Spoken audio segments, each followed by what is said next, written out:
우리 옆에 있는 분들과 한번 인사하겠습니다. 당신은 하나님의 백성입니다.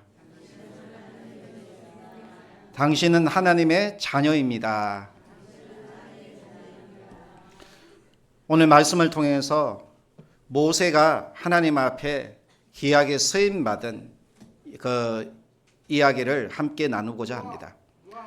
우리가 하나님 앞에 존귀하고 영광스러운 존재로 귀하게 쓰임받는다면 그것이 정말 우리의 행복인 줄로 믿습니다. 그래서 우리가 이 땅에 사는 날 동안 하나님이 사랑하시고 하나님이 귀하게 여기시고 하나님이 우리를 영광스러운 존재로 귀하게 쓰임받는 저와 여러분이 되기를 축원합니다. 모세는 120살까지 살았습니다. 모세의 인생은 제3기로 나눠질 수 있습니다.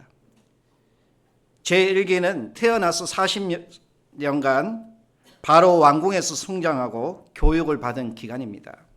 제2기는 40년 동안 미디안 광야에서 훈련을 받은 기간이고, 그리고 제3기는 40년간 소명을 받고 백성을 애굽에서 가나안 앞까지 인도한 과정입니다. 오늘 본문은 모세의 나이 40세 때 되었을 때 이야기부터 시작하겠습니다. 모세는 제40에 제2의 인생의 전환기를 맞이합니다. 여러분의 인생에 전환기가 있다면 그때가 언제였을까요?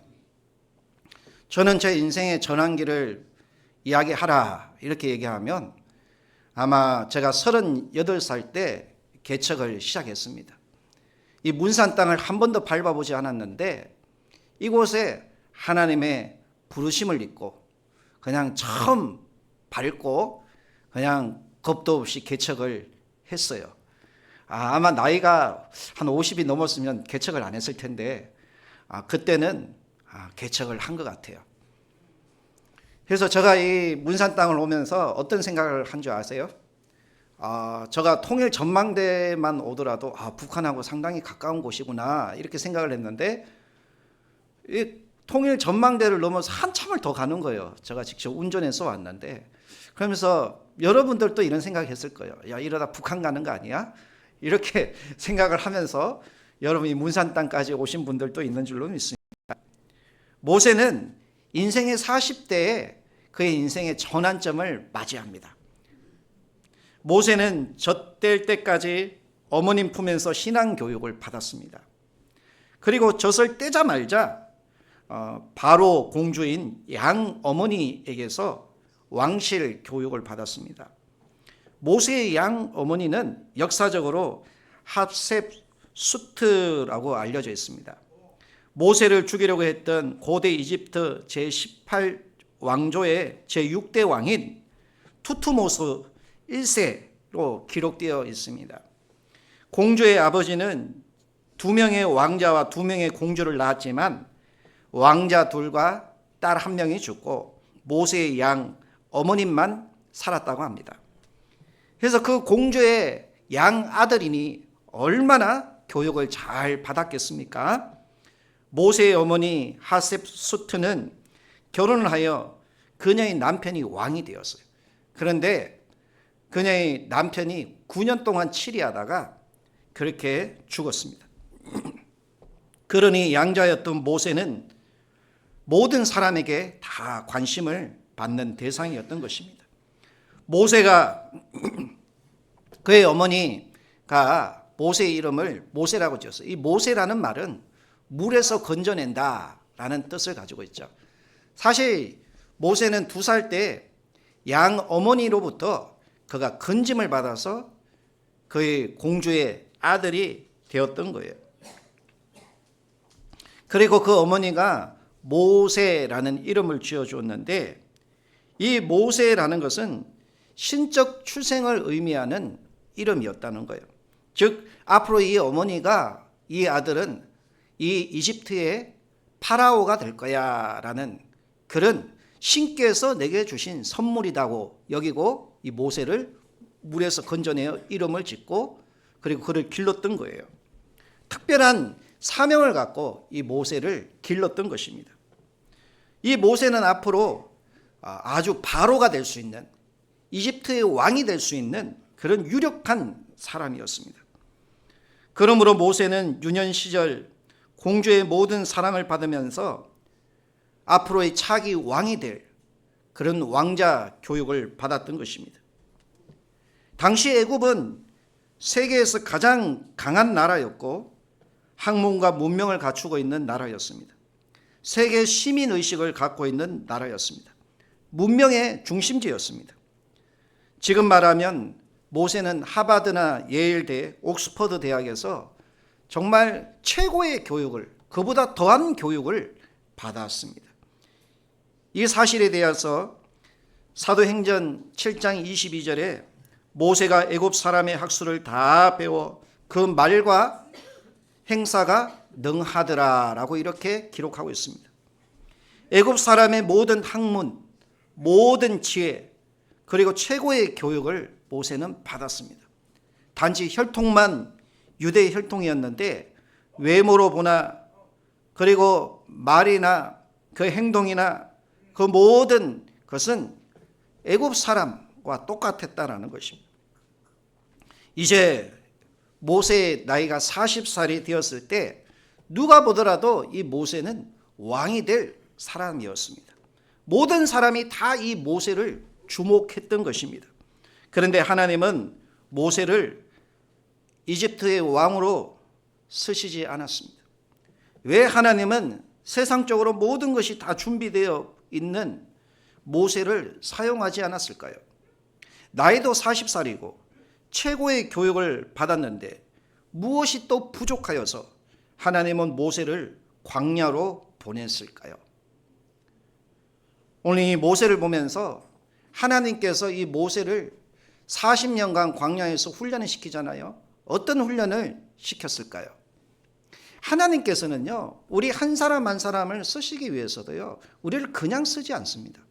우리를 훈련을 시키는 거예요. 그래서 여러분의 인생의 이 모든 것은요, 하나님이 합력하여 선을 이루시는 하나님의 뜻이 있는 줄로 믿습니다. 그래서 여러분, 조종사가 한 명이 나오고, 그리고 정치인, 위대한 정치인이 한 명 나오기까지는 얼마나 많은 수고가 있는지 몰라요. 피아노를 치더라도요, 그냥 피아니스트가 되는 것이 아닙니다. 얼마나 많은 시간과 그 열정과 그 주위로부터 돕는 손길이 있어야지만이 위대한 피아니스트가 나오는 것입니다. 왜 그렇다면 하나님은 이 모세에게 어떤 훈련을 시켰을까요? 모세가 40년간 미디안 광야에서 훈련을 받잖아요. 그리고는 오늘 본문에 보면 이 모세에게 80세에 나타나셔서 내 발에 신을 벗으라라고 이렇게 모세에게 명령하는 거예요. 그리고는 주님이 이제 되었으니, 이제는 다 되었으니, 이제는 준비가 다 되었으니 이제 내가 너를 사용하겠다 이렇게 얘기하시는 거예요. 여러분, 우리도 주님 앞에 준비되어서 주님 앞에 귀하게 쓰임받는 저와 여러분이 되기를 원합니다. 그러기 위해서는 하나님은요, 우리를 먼저 단련시키는 거예요. 우리를 훈련시키는 거예요. 그래서 우리가 경건의 훈련, 여러 가지 인성을 훈련시키고요, 여러 가지 신앙의 훈련을 시켜서 우리를 깨끗하게 하신 후에 하나님이 귀하게 쓰시는데, 오늘 하나님께서는 이 모세에게 어떤 훈련을 시켰을까요? 첫 번째는 내가 누구인지 알아야 한다라고 했습니다. 너가 누구인지 이렇게 하나님이 훈련을 시켰다는 거예요. 모세가 이렇게 최고의 교육을 받고 40세에 한 일이 무엇입니까? 애굽에서 각종 교육을 받았습니다. 전문적인 최고의 엘리트예요. 그런데 모세의 나이 40세가 되어서 무엇을 했습니까? 살인입니다. 사람을 죽였어요. 그 좋은 학문과 능력으로 하는 것이 살인이었습니다. 사람을 살리는데 그것을 사용하지 않고 사람을 죽이는데 자기의 재능을 사용한 거예요. 이 역사적으로도요, 정말 최고의 자리에 오르고 모든 부를 누리고 있으면서 사람을 살리는데 그 재능을 쓰는 사람이 있는 반면에 그것을 통해 가서 사람을 죽이는데 사용하는 사람들도 있는 것입니다. 누가 보더라도 있지 않습니까? 하루는 이 모세가 자기의 형제들 이스라엘 사람들에게 나아갔습니다. 그들이 노동을 하고 있었습니다. 노동하는 현장에 갔습니다. 그런데 그들이 정말 힘들게 노동을 하고 있었습니다. 그런데 어떤 애굽 사람이 감독관이에요. 이 애굽 사람이 히브리 사람의 채찍질을 막 하면서 힘들게 하는 것입니다. 그것을 보고 모세가 어떻게 합니까? 사람이 있나 없나 좌우를 살피고 애굽 사람을 쳐 죽인 거예요. 그리고 모래에 감추어 버렸습니다. 배운 것을 가지고 완전 범죄를 노린 것입니다. 지금까지 왕궁에서 배운 최고의 학문, 40년 동안 그가 얻은 권력과 힘, 신분을 한순간에 정당치 못한 일을 위해서 사용한 거예요. 이러한 사람은 평생 매장이 되어버리는 것입니다. 참 우리도 보면 최고의 지위까지 올랐다가 국방장관까지 했다가 징역 30년을 선고받고 20년을 선고받은 이런 사람들도 있지 않습니까? 하나님이 보실 때에는 이런 사람을 어떻게 민족을 이끌 지도자로 삼겠습니까? 하나님께서는 이런 사람을 쓸 수가 없는 거예요. 잘못하면은 히틀러 같은 사람이 되는 것입니다. 네로 황제 같은 이런 사람이 되는 것입니다. 그 많은 학문을 배웠고 그 좋은 신분을 가지고 있었지만 40살의 나이는 어린 나이가 아니잖아요. 당시에 충분히 알만한 나이입니다. 그런데 그가 혈기를 참지 못했던 거예요. 혈기. 그래서 하나님께서는 혈과 육은 하나님의 나라를 유업으로 받지 못한다고 했습니다. 우리가 아무리 신앙생활을 잘해도요, 한번 혈기를 내버리면 그것이 자기가 쌓아놨던 모든 것이 다 무너지는 것입니다. 혈과 육은 하나님이 가장 싫어하는 거예요. 그런데 이 모세는 혈기가 왕성했던 것입니다. 왜 모세가 그 당시에 분노를 참지 못하고 살인을 했을까요? 사도행전 7장 23절에서 24절에 이렇게 얘기합니다. 40이 되매 그 형제 이스라엘 자손을 돌아볼 생각이 나더니 한 사람의 원통한 일 당함을 보고 보호하여 압제받는 자를 위하여 원수를 갚아 애굽 사람을 쳐 죽였다. 이렇게 기록되어 있습니다. 무엇 때문입니까? 민족애 때문이에요. 민족애. 어제 인터넷 기사를 보니까 이란이 복수를 다짐합니다. 미국도 마찬가지예요. 똑같아요. 미국도 트럼프가 자기가 이란이 공격해가지고 죽인 그 자기의 군인들 수만큼 그보다 더한 보복을 하겠다. 이렇게 하죠. 이란도 마찬가지예요. 이란도 눈에는 눈, 이에는 이라는 이런 율법을 가지고 있는 거예요. 그래서 죽으면은 죽음으로 갖겠다. 이렇게 선포를 합니다. 사망한 이란 군인의 수만큼 미군을 죽이겠다고 하는 거예요. 복수를 맹세하는 것입니다. 이것이 민족애인 것입니다. 모세도 자신과 핏줄이 같은 민족이 원통함을 당하는 것을 보고 참을 수가 없었던 것입니다. 민족이기 때문에 정의심에서 보호하고 싶었던 거예요. 같은 민족이기 때문에 노예로 부당하게 압제당하는 것을 참지 못했던 것입니다. 모세가 애국 왕자로 자라며 교육을 받았지만 피는 속일 수가 없었던 것 같습니다. 그의 마음속에는 히브리 민족의식이 자라고 있었습니다. 유년기, 유아기, 청년기를 거치면서 나는 누구인가, 사람들이 나를 누구라고 하는가라는 자아 정체성으로 무척 갈등했을 거예요. 여러분 사춘기 때 이런 갈등을 하지 않습니까? 나는 누구인가. 요즘 말로 하면 외국인 노동자들의 자녀들이 외국인에게서부터 태어나면 그들은 어떤 국적을 갖나요? 한국 국적을 못 갖죠. 그들은 외국 국적을 갖습니다. 그래서 그들은 나는 외국인인가 한국인인가, 생긴 것은 한국 사람들하고 비슷하고 말도 한국 사람처럼 유창하게 하는데 국적은 외국인이에요. 차별이 있는 거예요.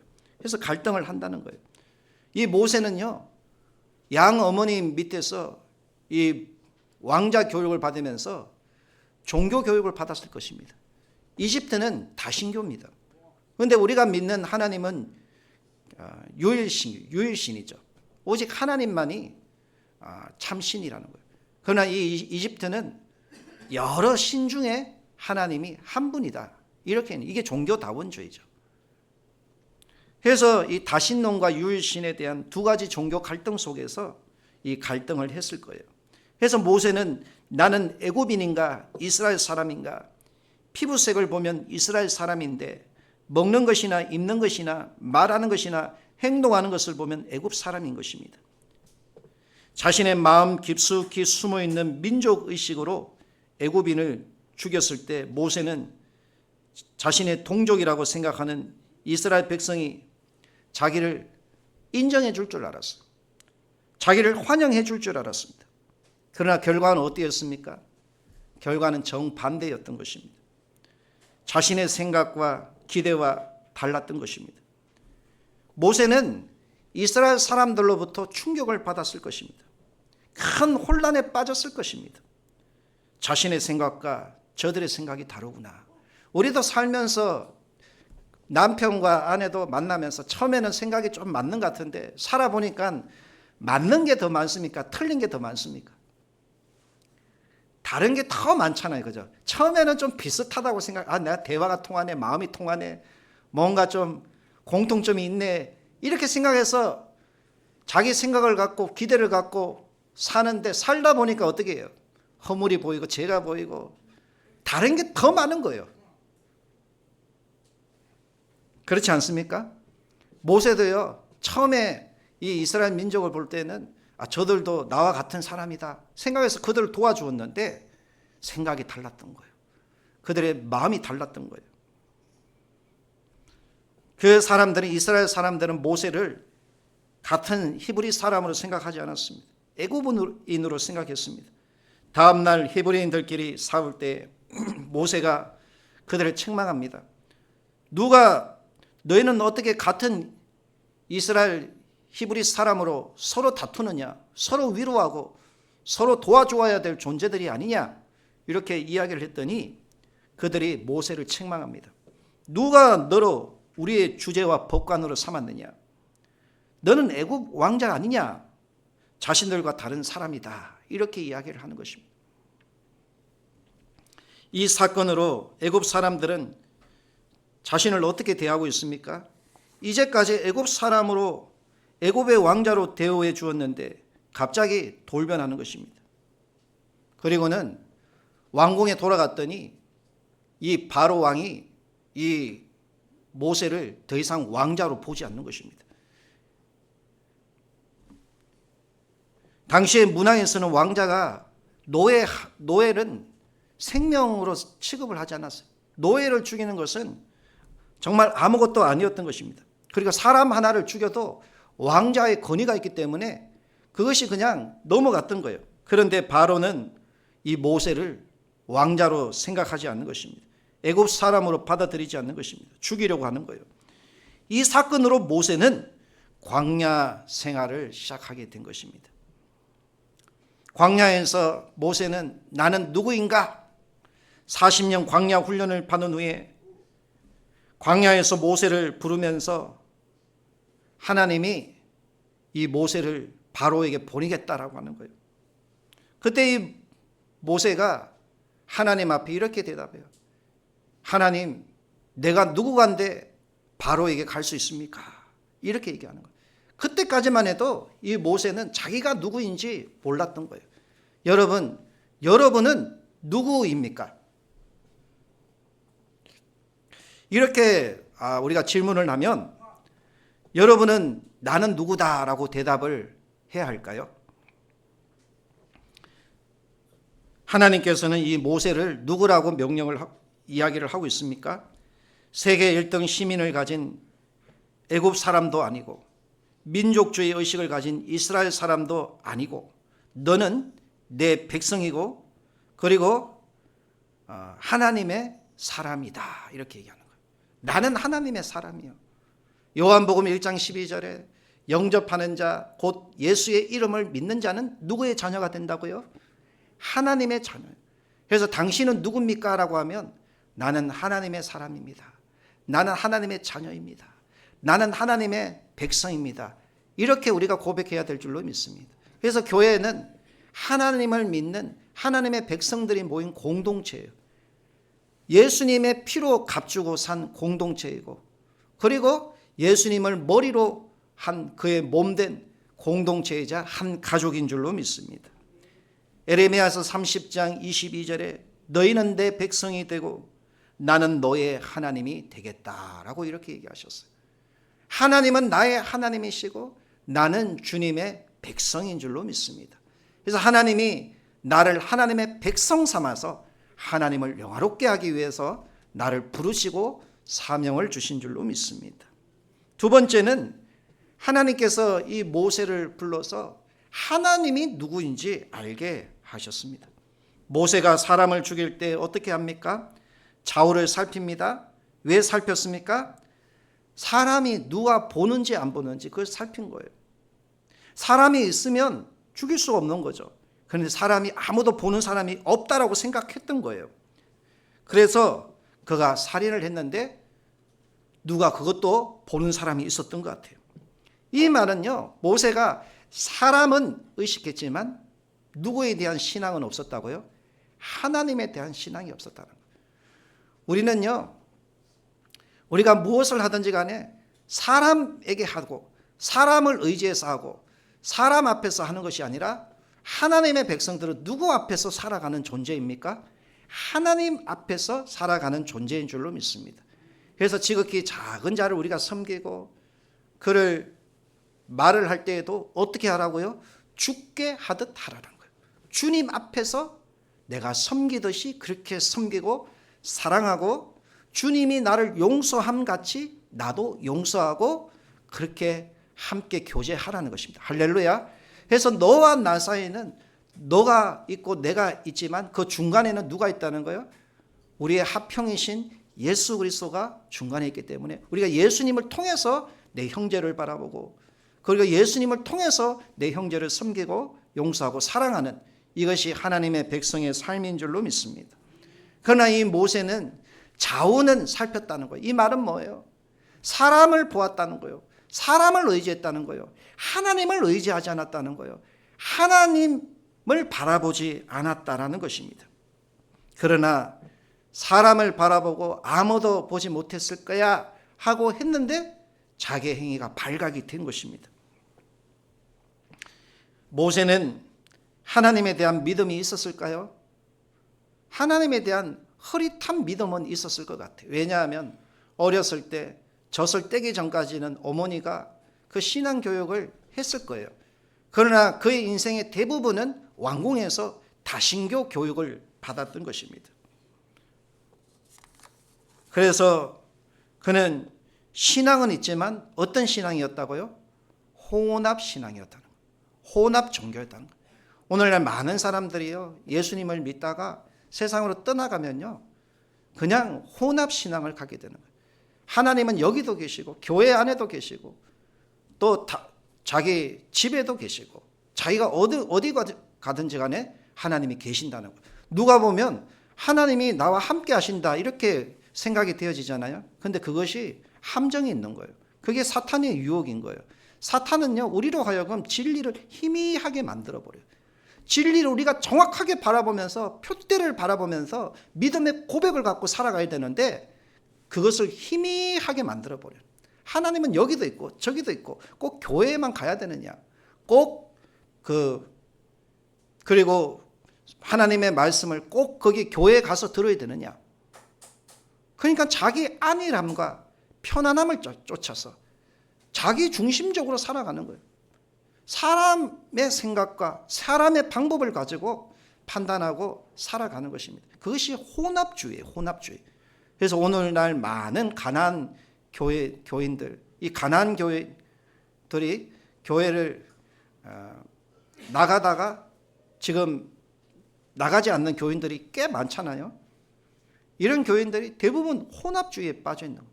그러다가요, 나중 가면 어떻게 되는 줄 아세요? 자연인이 돼버려요. 자연인. 물 따라 바람 따라 이렇게 그냥 살아가는 거예요. 자연인이 된 거예요. 믿음을 찾아볼 수가 없어요. 믿음을 찾아볼 수가 없어요. 그게 병이 오래되면요, 처음에는요, 질병이 딱 오면요, 야, 이 병으로 내가 이 병을 갖고 막 이겨보려고 그래요. 견뎌보려고 하고요. 그런데 병이 오래되면 뭐예요? 뭐 죽을 때 되면 죽겠죠 하고는 그냥 자포자기해버려요. 안일함에 빠져버린다는 거예요. 신앙도 마찬가지. 이렇게 신앙이요, 오염이 되면 안 되는 거예요. 그게 혼합주의예요. 아마 모세도 40년 동안 그가 민족에도 있고 신앙생활을 했던 것 같지만 그 안에는 혼합주의가 있었던 거예요. 하나님을 알지 못했던 거예요. 그래서 오늘날 우리가 신앙을 가질 때요, 신앙생활을 열심히 하는 게 중요한 게 아니에요. 성경 말씀을 많이 아는 게 중요한 게 아니에요. 바르게 알아야 돼요. 이단들도요, 신천지들도요, 얼마나 성경 말씀을 가지고 우리를 공격해 오는지 몰라요. 성경 말씀 지식이 없으면요, 그 성경 말씀이니까 그대로 하나님의 말씀인 줄 알고 그렇게 속아 넘어가는 거예요. 여러분, 주여 주여 한다고 다 천국에 들어갈까요? 아니에요. 신천지만 보더라도 얼마나 그들이 기도하고요, 얼마나 그들이 열심히 말씀을 읽고요, 그 성경 말씀대로 살려고 하는지 몰라요. 그런데 뭐가 다른 거예요? 바르지 않다는 거예요. 바른 신앙을 가지고 있다는 거예요. 혼합주의에 빠져 있다는 거예요. 그들은 하나님을 알지 못하는 거예요. 요한일서 4장 1절에 말씀합니다. 사랑하는 자들아, 영을 다 믿지 말고 오직 영들이 하나님께 속하였나 분별하라. 많은 거짓 선지자가 세상에 나왔다라는. 여러분, 우리가 신앙생활을 열심히 하는 것보다 더 중요한 건 뭐예요? 바르게 하는 것입니다. 할렐루야. 그래서 바르게 해야 돼요. 그래서 바르게 신앙생활하는 것은 여러 가지가 있지만 무엇보다 교회 중심적으로 신앙생활을 해야 돼요. 할렐루야. 교회 중심으로 우리가 모이게 힘쓰고요, 교회에 모여서 목회자의 말씀을 듣고 지도를 받고 양육을 받고 우리가 함께 교제하면서 그렇게 신앙이 자라가야 되는데, 오늘날 많은 성도들이 야, 이만하면 됐다, 조금 안다는 사람은 목회자가 필요가 없습니다. 그냥 자기가 유튜브를 통해서 말씀을 듣기도 하고 스스로 그냥 신앙생활을 할 수 있다고 생각을 하는 거예요. 부자와 거지 나사로 이야기 속에서 부자가 아버지여, 저 나사로를 내 살아있는 형제 5에게로 보내어서 이곳에 불꽃 가운데 오지 않게 해달라고 구하잖아요. 그때 아브라함이, 하나님이 이 부자에게 한 말이 뭐예요? 그 땅에는 선지자들이 있다는 거예요. 그들의 말을 들을지어다라고 했습니다. 얼마 전에 일가족을 태운 한 차량이 고속도로 진입로로 잘못 들어간 거예요. 역주행한 거예요. 그래서 그냥 쭉 가서 일반적으로 역주행을 하면 잘못 진입을 하면 다시 돌아서 이렇게 오면 되잖아요. 근데 그거에 대한 좀 급했던 것 같아요. 진입로를 잘못 알고는 후진을 한 거예요. 후진을. 그래 어떻게 되었습니까? 뒤에서 오는 차량에 충돌해서 일가족 4명이 다 죽었어요. 참 이것을 보니까 야, 사람이 참 이렇게 미련하구나. 잘못되었으면 그 잘못된 길로 이렇게 돌이켜야 되는데 잘못된 열심을 가지고 살아가면 더 위험한 거예요. 그때는 다시 원점으로 돌아가서 다시 내가 시작해야 되는 것입니다. 모세는 40세까지 신앙에 갈등을 했습니다. 어머니로부터 배운 여호와 신앙과 실제적인 자신의 보호자이며 미래의 결정권을 가진 양 어머니가 믿고 있는 다신교 사이에서 심한 갈등을 했습니다. 그래서 그의 신앙의 수준은 어린아이와 같은 신앙의 수준이었던 것 같아요. 이 상황에서 하나님의 뜻이 무엇인지 전혀 묻지 않았습니다. 기도도 하지 않았어요. 하나님 앞에서 사는 이런 삶의 정신도 없었던 것입니다. 그냥 사람들이 자기를 인정해주고 사람들이 자기를 높여주고 대접받고 이런 환영해주는 그런 신앙을 가졌던 거예요. 여러분, 신앙생활은 어떤 것이 진리의 길을 가는 것입니까? 넓은 길로 가는 것이 아니에요. 신앙은 좁은 길로 가는 거예요. 신앙은 낮아진 길로 가는 거예요. 신앙은 자기 자신을 비우고 예수의 생명을 내 안에서 나타내는 삶이에요. 이것이 진리의 길이에요. 근데 많은 사람들은 하나님은 화려한 곳에, 높은 곳에, 대접받는 곳에, 풍성한 곳에 있다라고 생각을 합니다. 그러나 진리는 그곳에 없는 거예요. 우리 예수님이 예루살렘에 태어나지 않으시고 말구에 오신 이유가 무엇입니까? 진리는 낮은 곳에 있는 거예요. 가장 낮은 곳에. 지극히 작은 자에게 행한 것이 곧 내게 행한 것이라고 했습니다. 그래서 여러분, 화려하고 풍족하고 이런 부유한 것, 이런 것을 원하지면 안 되는 거예요. 그러면 언제든지 세상을 사랑해서 하나님을 떠나가게 돼 있는 것입니다. 철저하게 우리가 하나님을 섬길 때는요, 절제와 자족하는 마음을 가지고 낮은 곳에 내 마음을 두고 지극히 작은 자에게 내 마음을 두고요, 그들과 함께 아파하고요, 그들과 함께 눈물을 흘리고요, 그들과 함께 살아가는 삶이에요. 이것이 바로 진리로 나아가는 하나님이 믿음의 삶인 줄로 믿습니다. 그래서 남들이 부유하게 살고 남들이 풍족하게, 나는 예수 믿고 물질적인 복을, 물론 복을 받을 수 있습니다. 물질을 자랑하고 집을 자랑하고 자기의 명예를 자랑할 것이 아무것도 없는 것입니다. 그래서 사도 바울은 나는 이 모든 것을 배설물로 여긴다고 했습니다. 오직 나에게는 예수 그리스도밖에 자랑할 것이 없다고 했습니다. 할렐루야. 우리는 예수 그리스도로 옷 입고 예수 그리스도의 향기를 풍기고 예수 그리스도로 자랑하는 인생이 되어야 될 줄로 믿습니다. 그래서 세상에 있는 것들로 나를 자꾸 포장하려고 하지 마세요. 이 모세는요, 세상에 있는 모든 것들로 다 포장되어 있는 거예요. 그런데 하나님이 모세를 사용하고 싶어도 사용할 수가 없는 거예요. 한순간에 혈기로 사람을 죽이는 이 사람을, 모세를 어떻게 하나님이 사용하겠습니까? 그래서 하나님께서는요, 이 모세를 광야로 보내서 훈련을 시키는 것입니다. 40년 훈련을 마치게 한 하나님은 무엇을 하라고 합니까? 너에게 맡겨준 일은 너의 일이 아니라 나의 일이라는 것입니다. 이 일은 모세 너가 하는 것이 아니라 하나님이 한다라고 말씀하고 있는 것입니다. 이제는 너가 너의 힘으로 인생을 사는 것이 아니라 하나님을 의지해서 살아가는 것입니다. 그래서 우리가 신앙생활을 하면서요, 뼈저리게 느끼는 건 뭐예요? 내가 사람을 의지하지 말고 하나님을 의지해야 된다라는 것을 우리가 느끼게 되잖아요. 그래서 그것을 다시 결단하면서도 다시 우리는 또 사람 때문에 넘어지고 또 사람 때문에 실망하고 사람 때문에 지치고 사람 때문에 우리가 정말 힘들어하는 것이 많잖아요. 모세도 이 사람을 바라보았다는 거예요. 자울을 살피면서 이 사람에게 이렇게 하면 이 사람이 자기를 인정해주고 높여주고 환영해주고 자기 나라의 지도자로 생각할 줄 알았는데 아니더라는 거예요. 세 번째, 이 모세는 하나님께서 광야를 보내서 사람에 대한 이해를 시키는 거예요. 인간에 대한 이해예요. 모세는 자기 종족을 어떻게 이해했습니까? 자기가 위협을 무릅쓰고 도와주면 자기를 지지해 줄 알았습니다. 모세는 동족애를 가지고 애굽 사람을 죽였던 거예요. 그런데 그들은 어떻게 합니까? 자기를 동족이라고 생각하지 않는 것입니다. 이스라엘 사람으로 인정해 주지 않는 거예요. 그렇습니다. 그리고 이들이 너가 어제 애굽 사람을 죽인 것처럼 우리도 죽이려고 하느냐, 이렇게 말을 하는 것입니다. 물에 빠진 사람 건져주었더니 내 보따리 내놓아라, 이렇게 하는 격이에요. 사람은요, 10가지를 다 잘해줘도요, 한 가지 실망하면 그 한 가지만 크게 보이는 거예요. 그래서 그 한 가지 때문에 떠나가는 것입니다. 한 가지 때문에. 근데 사람은 그렇게 완벽할 수가 없는 것입니다. 사람은요, 사랑해야 될 존재인 줄로 믿습니다.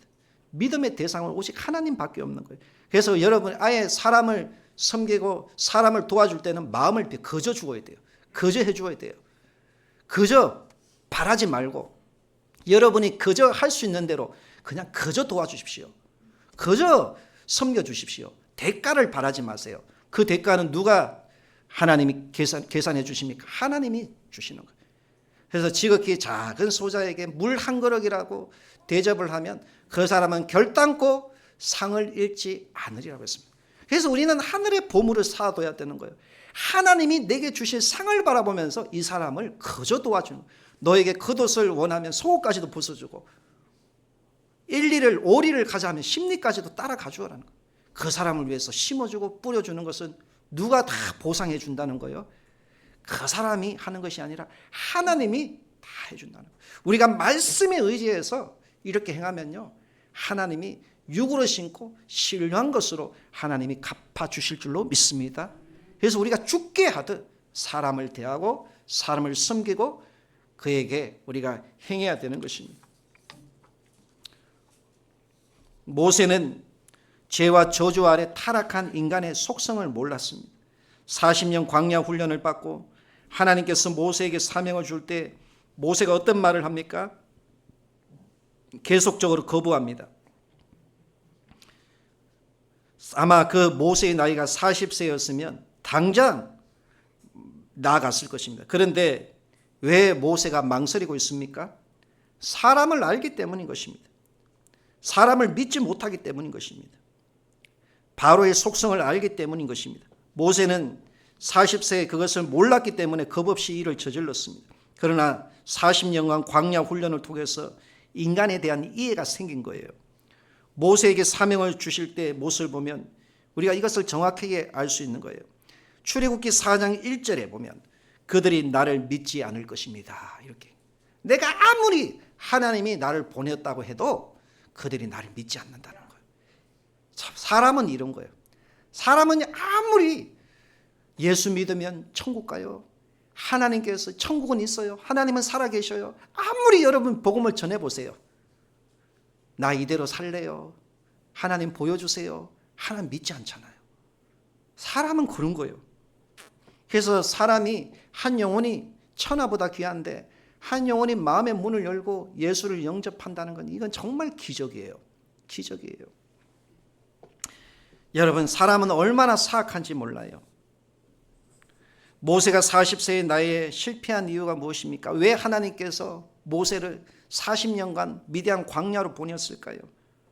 모세는 자기 자신을 몰랐던 거예요. 그래서 하나님은 내 자신을 알기를 원하는 거예요. 나는 누구라는 거예요? 나는 누구라는 거예요? 나는 하나님의 자녀라는 거예요. 나는 하나님의 백성이라는 거예요. 여러분, 하나님의 백성은 무엇을 위해 살아가야 될까요?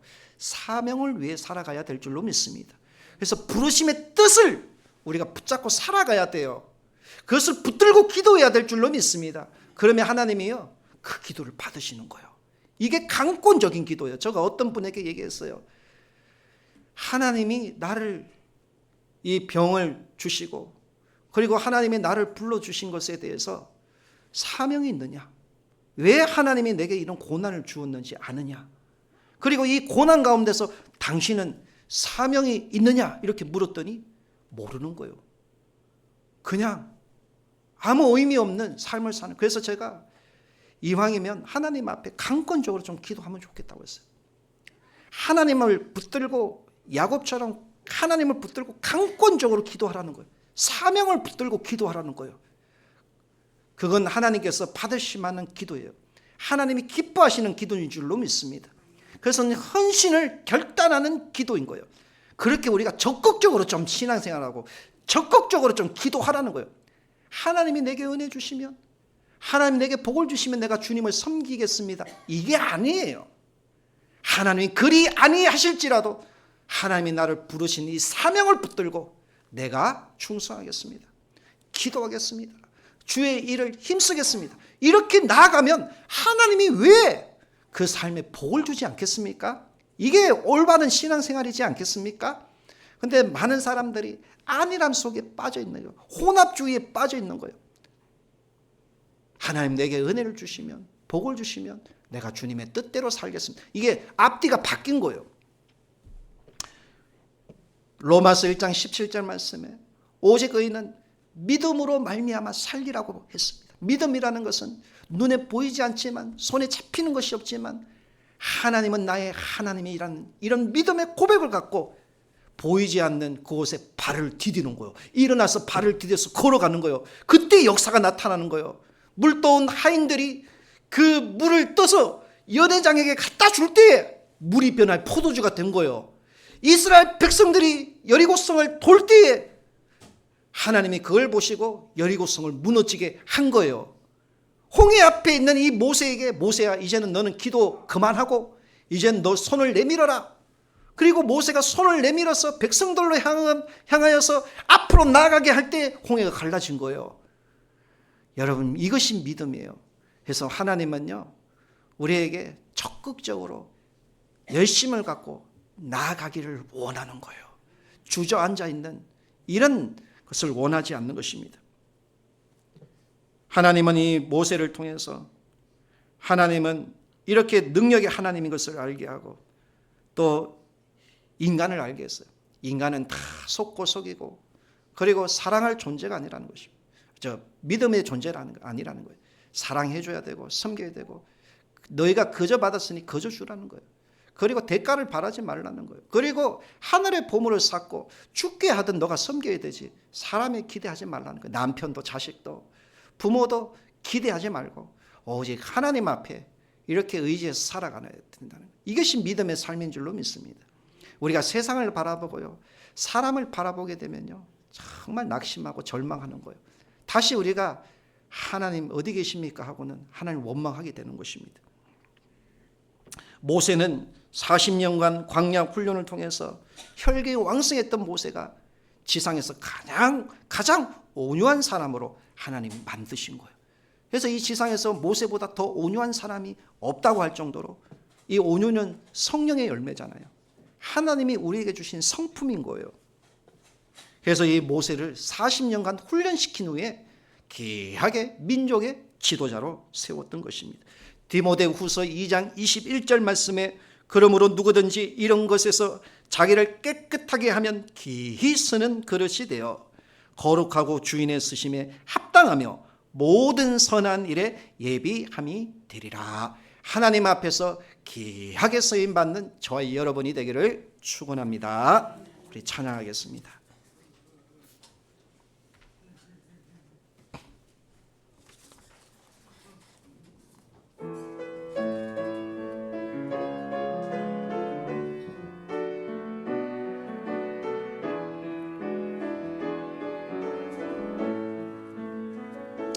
우물가의 연인처럼 난구했네.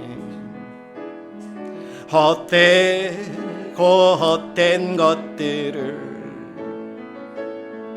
그때 주님 하신 말씀 내 세매와 생수를 마셔라. 오 주님 채우소서.